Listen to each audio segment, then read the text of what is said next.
सभी साथियों को मेरी तरफ से एक बार फिर से नमस्कार। तो साथियों, अपने जो राजस्थान एलडीसी एग्ज़ाम 2018 में जो आयोजित किया गया था बोर्ड के द्वारा, उसके पुराने पेपरों का सॉल्यूशन अपने कर रहे हैं। तो इस सीरीज़ में मैं 3 वीडियो है वो डाल चुका हूँ पहली शिफ्ट के, जिसके अंतर्गत जीके का वीडियो आ चुका है 50 क्वेश्चन का, उसके बाद में साइंस का आ चुका है और फिर सामान्य हिंदी का जो वीडियो है वो आ चुका है 75 क्वेश्चन का। तो वो वीडियो यदि आपने नहीं देखे हैं तो चैनल की प्लेलिस्ट में जा कर के देख सकते हैं। और आज अपने सेकंड शिफ्ट में जो जीके का वीडियो आ चुका है, उसके बाद में जो साइंस का वीडियो है वो करने जा रहे हैं। साइंस विषय के यहाँ पर 50 क्वेश्चन अपने करेंगे। तो आइए देखते हैं आज का पहला क्वेश्चन। सेकंड शिफ्ट में साइंस विषय से संबंधित 50 क्वेश्चन अपने कर रहे हैं। तो देखिए साथियों, आज का अपना पहला जो क्वेश्चन है वो है, निम्नलिखित में से प्रकाश की कौन सी विशेषता पेरिस्कोप को बनाने में काम में ली जाती है। तो साथियों, इस क्वेश्चन का जो आंसर माना गया था वो है परावर्तन की विशेषता। ऑप्शन बी आपका यहाँ पर आंसर होगा। चलते हैं नेक्स्ट क्वेश्चन पर। और नेक्स्ट क्वेश्चन आपके सामने है, एक आपतित किरण एक समतल दर्पण से परावर्तित किरण के मध्य का कोण 60 डिग्री है। परावर्तित किरण आपतित किरण के सापेक्ष किस कोण से विचलित हुई है। तो साथियों, इस क्वेश्चन का जो आंसर होगा वो होगा 120 डिग्री। ए ऑप्शन आपका आंसर होगा। नेक्स्ट क्वेश्चन देखिए साथियों,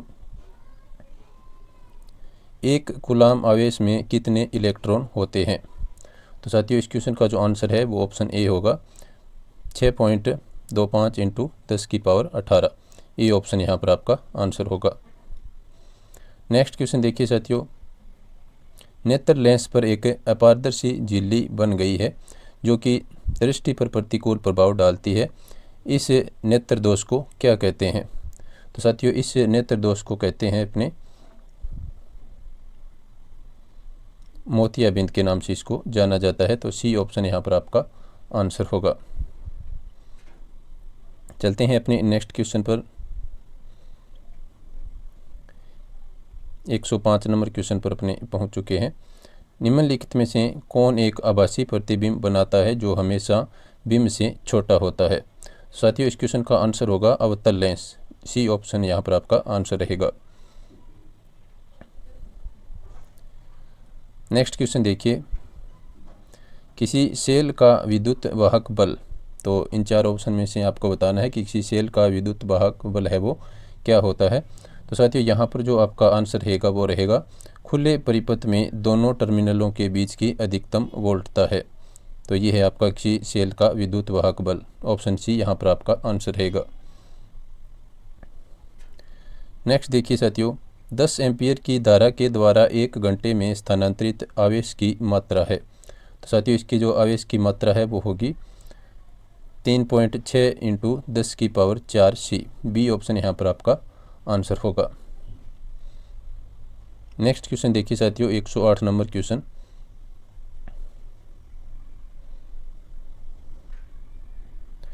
चित्र में 3 एक समान बल्ब L1, L2 और L3 एक विद्युत स्रोत से जोड़े गए हैं। यदि बल्ब L3 बुझ जाता है तो L1 और L2 के द्वारा उत्सर्जित प्रकाश पर क्या प्रभाव पड़ेगा। तो साथियों, इसमें जो ऑप्शन है वो आपके सामने है। तो इस क्वेश्चन का जो आंसर है वो माना गया था, L1 का प्रकाश घटेगा और L2 का प्रकाश है वो बढ़ेगा। तो बी ऑप्शन यहाँ पर आपका आंसर माना गया था। नेक्स्ट क्वेश्चन देखिए साथियों, सूर्य का व्यास 1.4 इंटू 10⁹ मीटर और इसकी पृथ्वी से दूरी 10⁻11 मीटर है। 2 मीटर की फोकस दूरी के एक उत्तल लेंस के द्वारा बनाए गए इसके प्रतिबिंब का व्यास होगा। तो साथियों, इस क्वेश्चन का जो आंसर माना गया था वो है आपका सी ऑप्शन।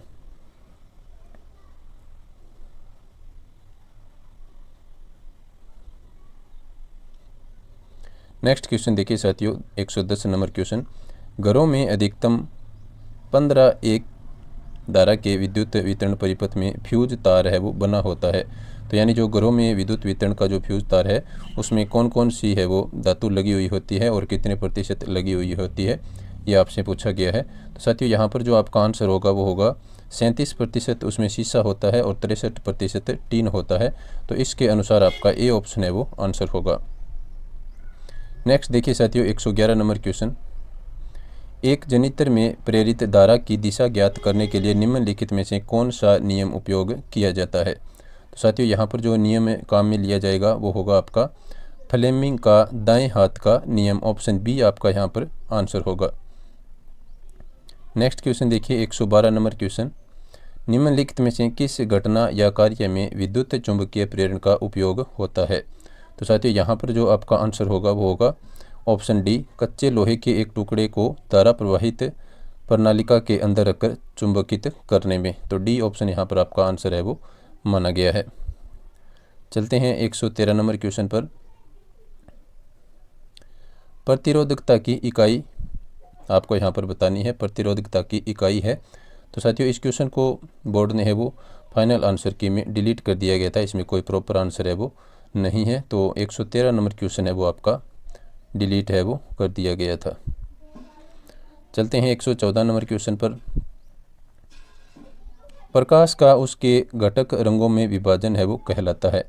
तो साथियों ये विभाजन आपका कहलाता है वर्ण विक्षेपण। ऑप्शन सी आपका यहाँ पर आंसर होगा। नेक्स्ट क्वेश्चन देखिए साथियों, PSLV रॉकेट में इस्तेमाल किया जाता है। तो साथियों इसमें जो इस्तेमाल किया जाता है वो है आपका यहाँ पर आंसर ऑप्शन डी, दोनों ठोस तथा द्वितरल प्रणोदक। ऑप्शन डी आपका यहाँ पर आंसर रहेगा। नेक्स्ट देखिए, कौन से बहुलक प्राकृतिक रूप से पाए जाते हैं। तो साथियों यहाँ पर आपको बताना है कौन से बहुलक प्राकृतिक रूप से पाए जाते हैं। तो इस क्वेश्चन का आंसर होगा साथियों स्टार्च एवं सेलुलोस। ऑप्शन बी आपका यहाँ पर आंसर रहेगा। नेक्स्ट देखिए साथियों 117 नंबर क्वेश्चन। गर्म विधि से किसी तेल या वसा के साबुनीकरण के लिए खालिस्तान विलयन काम में लिया जाता है। तो साथियों यहाँ पर जो आपका आंसर होगा, तो देखिए साथियों इसमें इस क्वेश्चन को भी डिलीट किया गया था बोर्ड के द्वारा, इसमें कोई प्रॉपर आंसर है वो नहीं है। तो 117 नंबर क्वेश्चन भी बोर्ड ने डिलीट कर दिया था। चलते हैं अपने 118 नंबर क्वेश्चन पर। उत्पादक गैस निम्नलिखित का मिश्रण है। तो उत्पादक गैस किसका मिश्रण है। तो इस क्वेश्चन का आंसर होगा साथियों ऑप्शन ए, CO प्लस में N2 का मिश्रण है उत्पादक गैस। ऑप्शन ए आपका यहाँ पर आंसर होगा। नेक्स्ट देखिए साथियों, जल गैस है वो किसका मिश्रण है। तो साथियों जल गैस है वो CO और H2 का मिश्रण है। ऑप्शन बी आपका यहाँ पर आंसर होगा। नेक्स्ट देखिए साथियों 120 नंबर क्वेश्चन। शीतलकों का फ्रियोन समूह है। तो साथियों शीतलकों का जो फ्रियोन समूह है वो है आपका ऑप्शन सी यहाँ पर आंसर है अज्वलनशील एवं मध्यम विषैला। तो सी ऑप्शन यहाँ पर आपका आंसर होगा। नेक्स्ट देखिए साथियों 121 नंबर क्वेश्चन। निम्न में से कौन सी अभिक्रिया अपौपचय नहीं है। तो साथियों इस क्वेश्चन का जो आंसर माना गया था वो था आपका ऑप्शन सी, BaCl2 प्लस में N2SO4 और 2NaCl प्लस BaSO4। तो सी ऑप्शन आपका इसका आंसर माना गया था। नेक्स्ट देखिए साथियों 122 नंबर क्वेश्चन। काटने के पश्चात सेब का रंग भूरे रंग में बदलना उदाहरण है। तो साथियों ये आपको पता है ये रासायनिक परिवर्तन का उदाहरण है। तो यहाँ पर आपका बी ऑप्शन आंसर होगा। नेक्स्ट देखिए साथियों 123 नंबर क्वेश्चन। अभिक्रिया 2Na प्लस Cl2 2NaCl में 46 ग्राम Na द्वारा त्यागे इलेक्ट्रॉनों की संख्या है। तो साथियों इस क्वेश्चन का जो आंसर माना गया था वो है आपका सी ऑप्शन 1.204 × 10⁻²4। सी ऑप्शन यहाँ पर आपका आंसर होगा। नेक्स्ट क्वेश्चन देखिए साथियों 124 नंबर क्वेश्चन। निम्न में से कौन सा विषमंगी उत्प्रेरण का उदाहरण है। तो साथियों इस क्वेश्चन का जो आंसर माना गया था ऑप्शन सी है वो इसका आंसर होगा। विषमंगी उत्प्रेरण का उदाहरण ऑप्शन सी में दिया गया है। चलते हैं नेक्स्ट क्वेश्चन पर 125 नंबर क्वेश्चन। उत्क्रमणीय अभिक्रिया हेतु सही कथन कौन सा है। तो साथियों उत्क्रमणीय अभिक्रिया के लिए जो सही कथन यहाँ पर दिया गया है ऑप्शन बी में दिया गया है।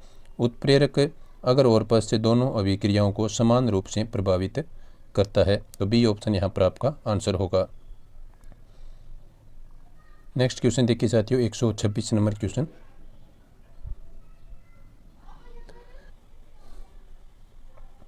एक 126 नंबर क्वेश्चन है साथियों। तांबे के बर्तनों पर नीले रंग का आवरण किस रसायन के बनने के कारण जमता है।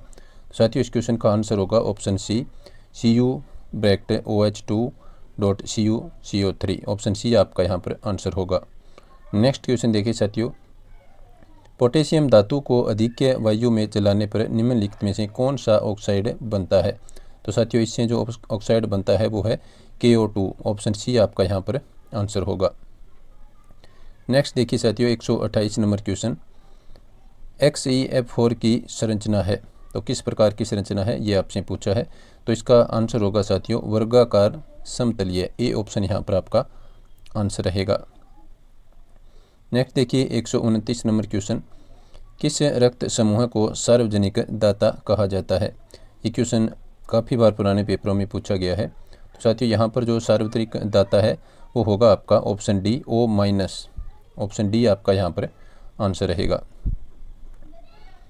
नेक्स्ट देखिए साथियों 130 नंबर क्वेश्चन, निम्नलिखित में से कौन सी चावल की किस्म एक प्रसिद्ध जैव पेटेंट है? तो साथियों इस क्वेश्चन का आंसर होगा बासमती जो चावल है वो होगा आपका सी ऑप्शन इसका आंसर।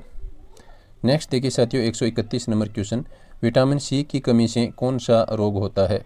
तो साथियों विटामिन सी की कमी से सकर्वी रोग होता है। तो यहाँ पर बी ऑप्शन आपका आंसर रहेगा। नेक्स्ट देखिए साथियों 132 नंबर क्वेश्चन, एक पारितंत्र में लगभग कितनी प्रतिशत ऊर्जा एक पोषण स्तर से दूसरे पोषण स्तर तक पारित होती है? तो साथियों इस क्वेश्चन का जो आंसर होगा वो होगा आपका ऑप्शन ए 10% ऊर्जा अगले स्तर तक जाती है। तो ये क्वेश्चन काफ़ी बार पुराने पेपरों में पूछा गया है। नेक्स्ट क्वेश्चन देखिए, अमोनोकारक जीवाणु परिवर्तित करते हैं तो ये क्या परिवर्तित करते हैं? तो इसमें जो आपका आंसर होगा साथियों ए ऑप्शन, व्यर्थ को अमोनिया में परिवर्तित करते हैं। नेक्स्ट क्वेश्चन देखिए साथियों 134 नंबर क्वेश्चन पर अपने पहुंच चुके हैं। भारतवर्ष में कितने वर्ष से बायो पेटेंट है वो प्रभावी बना रहता है? ये भी काफ़ी महत्वपूर्ण क्वेश्चन है।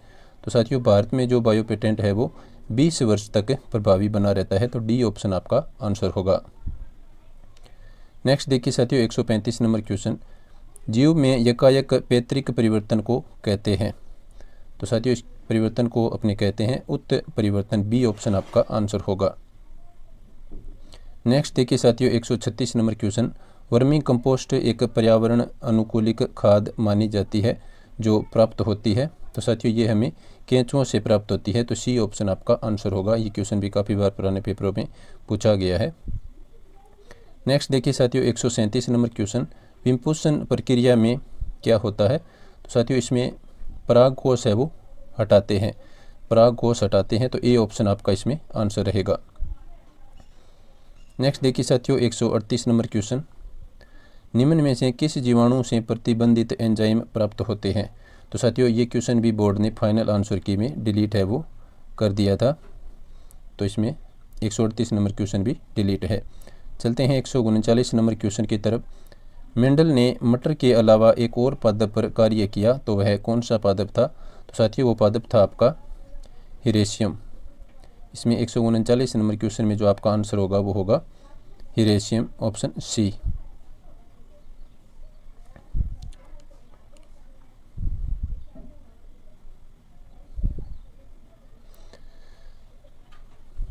नेक्स्ट क्वेश्चन देखिए साथियों 140 नंबर क्वेश्चन, गुणसूत्रों के जाल को अभिरंजित नहीं कर सकते तो क्या नहीं कर सकते? इसमें जो आपका साथियों आंसर होगा वो होगा क्रिस्टल वायलेट से। ऑप्शन ए आपका यहाँ पर आंसर रहेगा।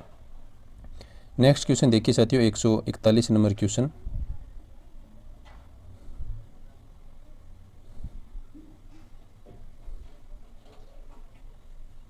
दो अथवा अधिक आनुवंशिकी युक्त पादपों को क्रॉस कर फसल की नई किस्म का निर्माण क्या कहलाता है? तो साथियों ये कहलाता है आपका संकरण। ऑप्शन डी आपका यहाँ पर आंसर रहेगा।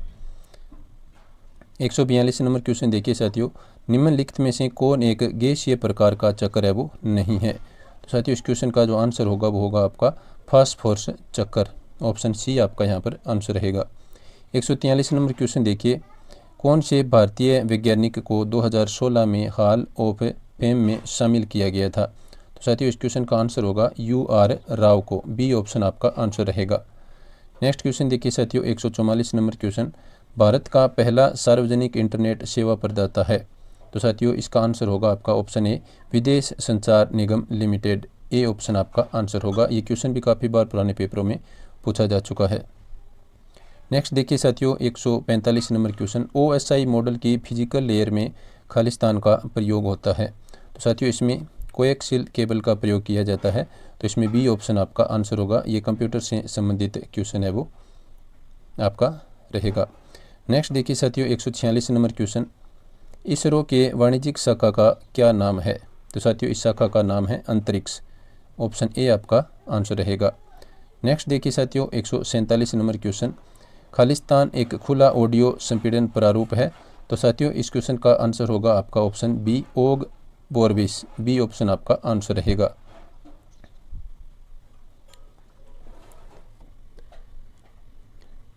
नेक्स्ट क्वेश्चन देखिए साथियों 148 नंबर क्वेश्चन, निम्नलिखित में से कौन सा एक सिस्टम सॉफ्टवेयर है? तो साथियों यहाँ पर जो आपका आंसर होगा वो होगा डिवाइस ड्राइवर है, वो एक सिस्टम सॉफ्टवेयर है। ए ऑप्शन आपका आंसर हो जाएगा। नेक्स्ट देखिए 149 नंबर क्वेश्चन, मैपडोनेट GIS software product Khalistan operating system पर काम करता है।